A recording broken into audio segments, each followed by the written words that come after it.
یا رسول اللہ وعلی آلک و اصحابک یا حبیب اللہ۔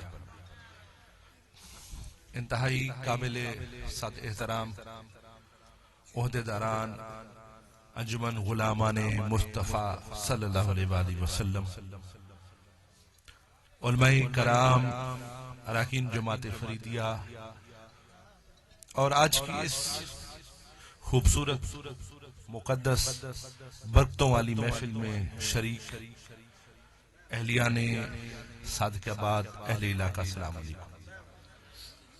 عزیز دوستو، ابھی سلطان العاشقین سند الواصلین حضرت خواجہ غلام فرید رحمت اللہ علیہ تاجدار کوٹ مٹھن شریف، آپ کا عرس مبارک ختم ہوا ہے، تو اس کی مصروفیات میں اور اس سے پہلے سرکار کے میلاد کے پروگراموں میں 4 مہینے مسلسل سفر کرتا رہا ہوں۔ لیکن یہ جو سفر ہوتے ہیں نا، یہ ہیں وہی سفر جن کے بارے میں حضور خواجہ صاحب فرمایا کرتے تھے، تتی تھی جوگن چودھار پھراں، ہند سندھ پنجاب تے مار پھراں، سن برتے شہر بازار پھراں، متا یار ملن کہیں سانگ سبب۔ عزیز دوستو، تو یہ جو سارے سلسلے ہیں میرے حضور خواجہ صاحب کا، یہ سارا فیضان ہے، اور جتنا بھی بزرگان اولیاء کرام ہیں دنیا میں، جتنا بھی غوث قطب ابدال قلندر اور یہ جو نیک ہستیاں اس دنیا میں آئی ہیں، ساروں کا مرکز، محور اور ساروں کا گرڈ جو ہے وہ مدینہ پاک ہے، گنبد خضرا۔ یہ جو سارا فیض چل رہا ہے پوری دنیا میں، شرق سے لے کے غرب تک، شمال سے لے کے جنوب تک، یہ ہے گنبد خضرا کا ہی فیض۔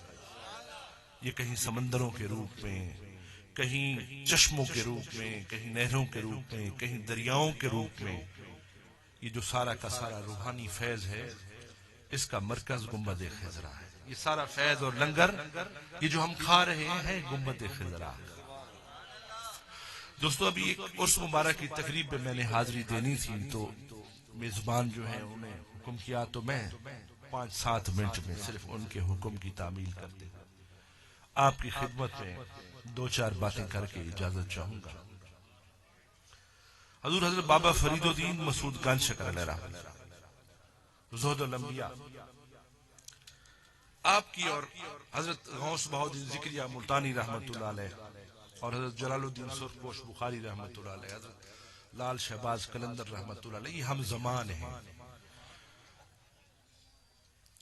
ان حضرات میں سے جن سے بہت قرب تھا حضور گنج شکر کو، تو دونوں حضرات نے آپس میں یہ طے کیا کہ ہم دونوں میں سے جو اس دنیا سے چلا جائے گا، جب وہ قبر میں جائے گا تو جو احوال ہوگا وہ دوسرے بزرگ کو سنائے گا۔ اب دونوں ہستیاں تھیں، حضور بابا فرید اور جو بابا فرید سے کہ ہم زمان قرب والے بزرگ، انہی بزرگوں میں سے ایک، تو آپ خود اندازہ ان کے مقام کا بھی لگا سکتے ہیں۔ تو دوستو، حضور گنج شکر کا وصال ہو گیا، حضور بابا فرید کا وصال ہو گیا۔ اب وعدہ تھا، اب وہ بزرگ گئے بعد از وصال، ان کی خدمت میں پیش ہوئے اور کہا کہ بابا فرید، وعدے تھے کہ جب اس دنیا سے جائیں گے تو جو کچھ ہوگا احوال بتائیں گے۔ تو جب انہوں نے دیکھا وہ بھی صاحب نظر بزرگ تھے، تو حضرت بابا فرید بہت اعلیٰ مقام پہ فائز تھے اس دنیا میں، تو انہوں نے کہا کہ بابا فرید نے کہا جو مقام تم دیکھ رہے ہو تمہیں پتہ ہی ہے مجھے ملا کیسے ہے؟ انہوں نے کہا کہ آپ بتائیں۔ انہوں نے کہا یہ نہ سمجھنا کہ یہ میری عبادات کی وجہ سے، یہ میرے ریاضات کی وجہ سے، یہ میری تسبیحوں کی وجہ سے، یہ میرے نوافل اور میرے حج کی وجہ سے ملا ہے۔ یہ جو بابا فرید کو مقام ملا ہے، فرید نے اس دنیا میں کسی کا دل نہیں دکھایا۔ یہ مقام جو مولا نے عطا کیا ہے، یہ اس کے عوض عطا کیا ہے۔ باقی نیکیاں حضور گنج شکر نے جو کی ہوں گی اس کا تو زہر ولاؤ وراء الورا ہوں گی، لیکن گنج شکر نے کہا جو مجھے یہ مقام ملا ہے زہد الانبیاء کا، یہ جو مجھے مقام ملا ہے ولایت کا، یہ اس لیے ملا ہے کہ میں نے کسی کا دنیا میں دل نہیں دکھایا۔ دوستو، یہ جو جس طرح بیماریاں ہوتی ہیں، ابھی آپ دیکھ رہے ہیں کرونا کی، اور مختلف احتیاط کرنی چاہیے، نبی پاک صلی اللہ علیہ وسلم کا فرمان ہے، اور آپ کی حدیث پاک اور سیدنا عمر فاروق رضی اللہ تعالیٰ آپ کے حوالے سے بھی مختلف واقعات، تو احتیاط کرنا لازم ہے۔ باقی جو بیماری پروردگار نے دینی ہے اس نے اٹھانی ہے، یہ تو ہمارا ایمان کا تقاضا ہے، اس میں تو کوئی شک و شبہ والی بات ہے ہی نہیں کہ بیماری دینے والا بھی وہ، لینے والا بھی وہ، واپس اٹھانے والا۔ باقی جو احتیاطیں، جو طبیب اعظم، دنیا کے طبیب اعظم، اس دنیا کے جو طبیب اعظم ہیں وہ خاتم النبیین ہیں، سرور کائنات صلی اللہ علیہ وآلہ وسلم ہے۔ آپ نے طب نبوی کی باقاعدہ آپ کی بہت سی روایات طب نبوی کے حوالے سے بہت بڑی کتب چھپی، تو آقا نے جو فرمان کر دیا، یہ تو آج ہمیں کہہ رہے ہیں نا کہ ہاتھ دھوئیں، یہ تو آج اس صدی میں، آج اس ترقی یافتہ دنیا میں ہمیں ہاتھ دھونے کی تلقین کر رہے ہیں۔ میں گیا ایک دفعہ سویڈن، سرکاری دورہ تھا، تو وہاں پہ گیا تو بات میں مجھے سارے علماء کرام موجود ہیں، فوارے بھی نظر آئے، واش بیسن بھی نظر آئے، تمام قسم کی ٹوٹیاں نظر آئیں، ایک نہیں تھی تو وہ جو استنجے والی ٹوٹی تھی وہ نہیں تھی۔ اب میں نے سوچا، میں نے باقاعدہ پھر اسپیشل ایک لوٹا منگوایا، اور ظاہر ہے طہارت کے بغیر تو ایک کلمہ پڑھنے والے کو تو اطمینان نصیب نہیں ہوتا، تو میں سوچنے لگا کہ نہ یہاں پانی کی کمی، نہ ان کو ٹوٹیوں کی کمی، نہ ان کو ٹوٹیاں لگانے والے کی کوئی کمی، ساری ٹوٹیاں لگائی ہیں، ایک استنجے والی نہیں لگائی۔ دوستو، دراصل تو طہارت جو نبی پاک صلی اللہ علیہ وسلم، آقا کریم نے جو ہمیں سکھایا ہے وہی اصل ہے۔ آج پھر آ کے پہنچ رہے ہیں کہ جی بار بار ہاتھ دھوئیں۔ آپ گن لیں، 5 وقت کی نماز ہے، 5 وقت کی اگر نماز میں 5 دفعہ وضو، اور اسی طرح نبی پاک صلی اللہ علیہ وسلم کا فرمان ہے آقا کریم کا کہ کھانے سے بھی پہلے ہاتھ دھوئیں اور کھانے کے بعد بھی۔ 3 ٹائم بندہ کھانا کھاتا ہے، تو 3 ٹائم کے کھانوں میں 6 دفعہ ہاتھ دھونا ہو گیا، اور 5 نمازوں میں 11 مرتبہ ہاتھ، تو ہمیں ہمارے نبی پاک صلی اللہ علیہ وسلم فرمان ہے، آپ کا فرمان ہے یہ 11 مرتبہ ہاتھ دھونے کا۔ یہ تو ڈاکٹر آج کہہ رہے ہیں، یہ تو آج ان کو کرونا آیا تو ان کو ہاتھ کی دھونے کی جو ہے وہ ضرورت بھی پیش آئی، یہ تو سنجے والا لوٹا بھی نہیں رکھتے تھے، آج طہارت کی تاکید کر رہے ہیں۔ تو جو کچھ ہے اس دنیا میں اللہ تعالیٰ نے پیدا کیا ہے، یہ اپنے پیارے نبی آقا انعامدار نور مجسم سرور کائنات سرکار مدینہ صلی اللہ علیہ وآلہ وسلم کے صدقے طفیل پیدا کیا، اور سب کچھ ہمیں عطا بھی انہی کے صدقے۔ دوستو، بات میں ختم کرنے کی طرف جا رہا ہوں۔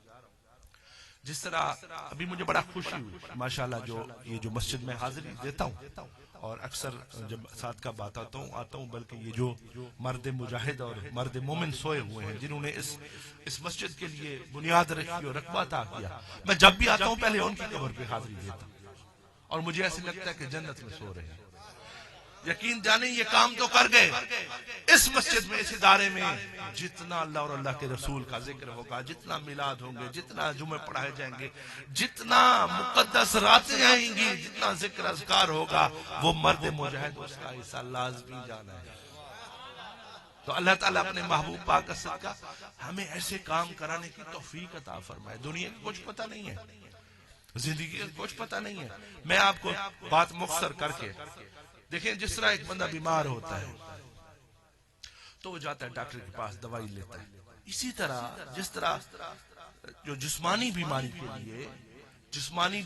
لیے جس طرح آپ کو ڈاکٹر کی ضرورت ہوتی ہے، اس طرح آپ کو روحانی اور باطنی بیماری کے لیے بھی ایک پیشوا کی ضرورت ہوتی ہے، تاکہ وہ آپ کے جو باطنی مسائل ہیں وہ ان کو دور کر سکے، اس بیماری کو دور کر سکے۔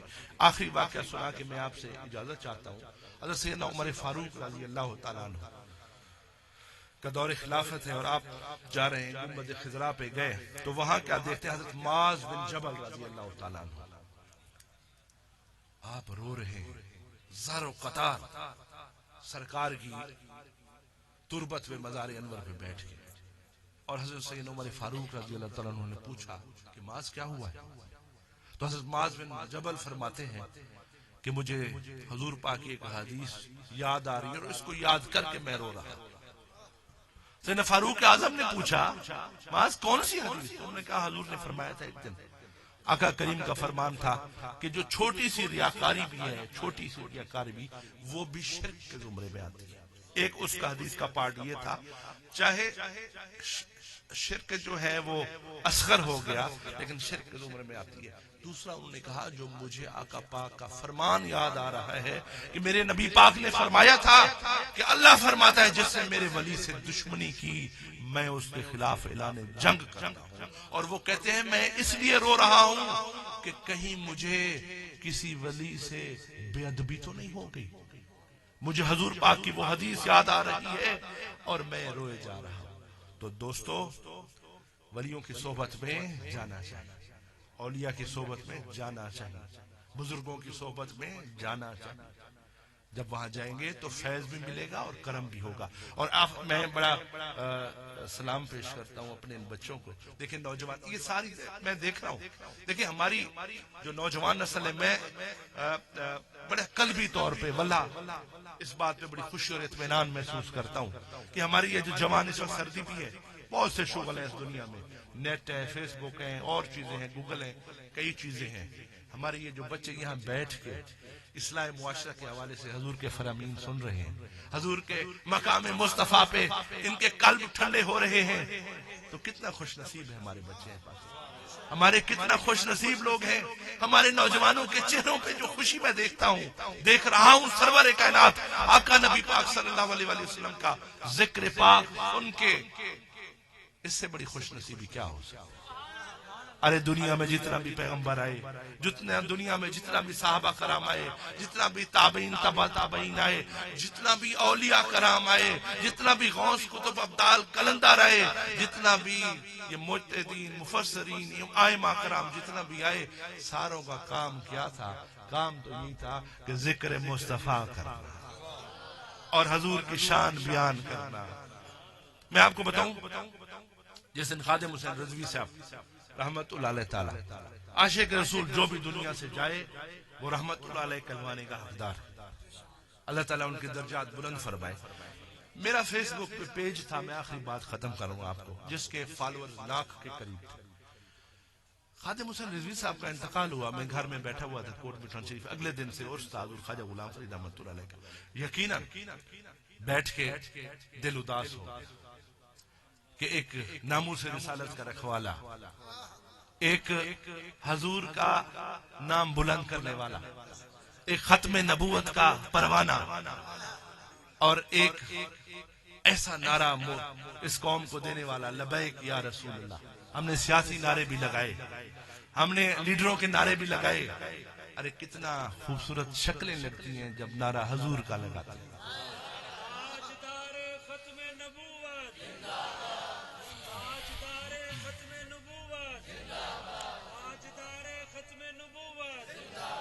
تو ان کا وصال ہوا تو میں بجھ سا گیا، طبیعت بہت اداس ہو گئی، اپنے بیٹوں کو کال کر کے بتایا، وہ بھی اداس ہو گئے۔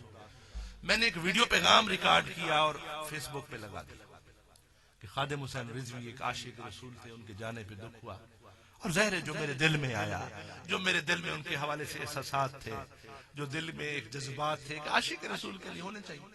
اب میں نہ بھی کہتا، اللہ نے نہیں دکھا دیا، لاہور میں نہیں دکھا دیا، آپ نہ بھی کہیں، مولا تو دکھاتا ہے حضور کے غلاموں کا شان، اس کو کیسے روکو گی؟ اس کو روک پایا ہے کرونا، اس کو روک پایا ہے SOPs، اس کو روک پائی ہے تمہاری پابندیاں؟ ساری ٹی وی چینل سے بائیکاٹ کیا ہوا تھا، فیس بک نے بائیکاٹ کیا ہوا تھا، سارے میڈیا نے بائیکاٹ کیا ہوا تھا۔ روکو نا جنازے میں لوگوں کو جانے سے، کیوں نہیں روکتے؟ حضور کا پروانہ تھا۔ تاجدار کائنات کا غلام تھا، اور جس نے حضور سے غلامی کا اختیار کر لیا. اور میں اس کو جب میں ان کی ایک بات سنتا تھا، وہ ہر وقت وہ ان کا اور اس کلام میں مجھے بڑی مماثلت نظر آتی تھی. جب وہ اردو میں ایک پڑھتے تھے شعر، ان کا بڑا مجھے پسند تھا. وہ کہتے تھے میرا تعلق تمہیں سے ہے، میرا تعلق تمہیں سے ہے. تو مجھے یہی یاد آتا تھا، میرا عشق بھی تو، میرا یار بھی تو، میرا دین بھی تو، ایمان بھی تو، میرا کعبہ قبلہ مسجد منبر مصحف قرآن بھی تو، میرے فرض فریضے حج زکاتاں صوم صلاۃ اذان بھی تو، میرا ذکر بھی تو، میرا فکر بھی تو، میرا ذوق بھی تو، وجدان بھی تو، میری آس امید تے کھٹیا وٹیا تکیا مار تے تران بھی تو. جے یار فرید قبول کرے سرکار بھی تو، سلطان بھی تو، نہ تا کہتر کمتر آکر ادنا لاشے لاش.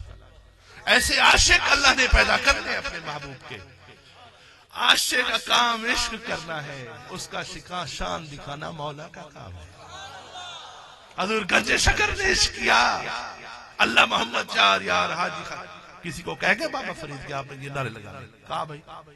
حضور خواجہ معین الدین چشتی اجمیری کسی کو کہہ گئے کہ بعد الوصال تم میرے یہ نعرے لگانا. حضرت شاہ جینا غوث پاک جن کی پرسوں گیاری شریف ہوئی ہے، کسی کو کہہ گئے کہ تم میرے نعرے لگانا. کیوں نعرے لگاتے ہو؟ اس لیے لگاتے ہو کہ محبوب کے غلام تھے، محبوب کی شانیں بتاتے تھے، اپنے آپ کو محبوب کے عشق میں گم کر دیا، اپنی ذات کا پتہ ہی نہیں، پتہ صرف محبوب خدا کا ہے. پھر مولا نے کہا تم نے میرے محبوب کی غلامی کی، تم جاؤ اسے دنیا میں لاہور میں دکھا دوں گا. ہمیں اللہ تعالیٰ اپنے محبوب پاک کے صدقے حضور کا سچا غلام بنائے. یہی سبق ہے. حضور خواجہ غلام فرید کا سبق بھی یہی ہے. جو آپ خواجہ فرید سے اتنا محبت کرتے ہیں، اتنا پیار کرتے ہیں اور نعرے لگاتے ہیں، میرے پاک فرید کا یہی سبق ہے. توڑا دھکڑے دھوڑے کھاندڑیاں تیرے نام تے مفت بھی کھاندڑیاں، تیرے باندیاں دی میں باندڑی ہاں ہم دردے کتیاں نال. تنہا فرید کو نہیں، روح الامی کو بھی قدموں کی تیرے خاک ہے منہ پر لگی ہوئی. ارے یہی نظریہ اپنا لو، حضور سے عشق کرو، حضور سے محبت کرو، گنبد خضرا کو پکارو، گنبد خضرا سے غلامی کا رستہ جوڑ لو. یہ دنیا بھی تمہاری ہے، آخرت بھی تمہاری ہے. وما علینا الا البلاغ المبین.